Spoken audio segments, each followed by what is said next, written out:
Hey YouTube, welcome to the first NatShack exclusive. I recently attended Armageddon. It's an entertainment expo, and I got to interview Mr. Paul Eiding. If you don't know who Mr. Paul Eiding is, he's done many famous voice actings for a lot of famous games and shows. For example, Fallout 3, Ben 10, and Metal Gear Solid. This is just a few of what he's done. And now on to the interview.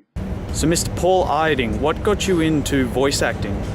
Well, I got into voice acting twice. Once when I was working at an improv theater in Minneapolis, Minnesota. One of the fellows had a day job, one of the actors, and they needed someone to do straight narration, just regular, easy voice, for a training film. I did it.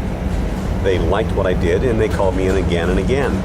And then another company came to see one of our improv shows, and they needed someone to do the voice a small cartoon character for their power company, Northern States Power. And I auditioned, got it, and I was that character for the next couple of years. Then I moved to Los Angeles. When I first got to Los Angeles, my agent said, well, I'll sign you for on-camera work, but not for voiceover because we have everybody we need. I said, fine, you keep me working on camera, I'm fine with that. Well, I was doing a play shortly after I got to town. A casting director from Hanna-Barbera came to see the play, in which I played three characters, a 5-year-old girl, a Cockney soldier, and an African manservant. He thought I was versatile. I used different voices for the characters. He called me in for a general audition at Hanna-Barbera, and out of that I started doing the GoBots. I worked on some Yogi Bear cartoons. I'm a Smurf. I got to be a chimney sweep Smurf. I also worked on the Jetsons, all these shows that I watched when I was much younger. So I got to do all that. And then someone heard what I did on some of those shows. I got hired to do the Transformers, and then it just kept growing. Once your name gets known, you get more opportunities, you get more auditions.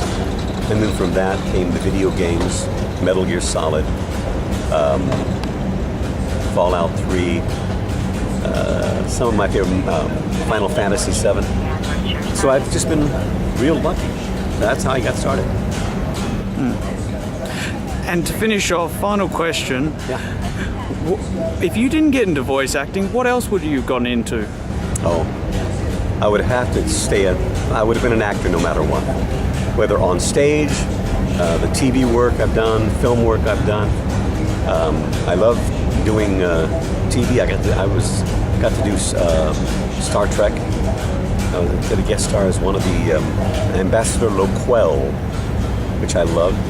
So whatever I did, I'd have to be an actor of some sort, either stage, which is my first love, because you're dealing with a live audience.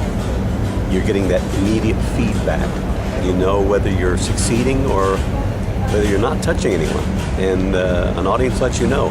The thing I love most about live theater is that it is truly a community effort. The audience has to do its part, and the actors have to do their part. You know, it's one of those things that happens, and a theater experience happens only once ever. That moment with those people in the audience and those actors can create something, whether good or bad, usually good, that will never happen again. With film, TV, video games, voiceover, you can hear it again and again, and it repeats itself. It'll be different because you're different. The person who's playing the game or watching, you've had different life experiences, so that changes. But the actor stuff is all the same. Live theater, it's always changing.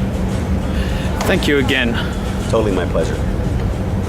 I would like to thank Mr. Paul Eiding for doing the interview, and I will see you guys next time.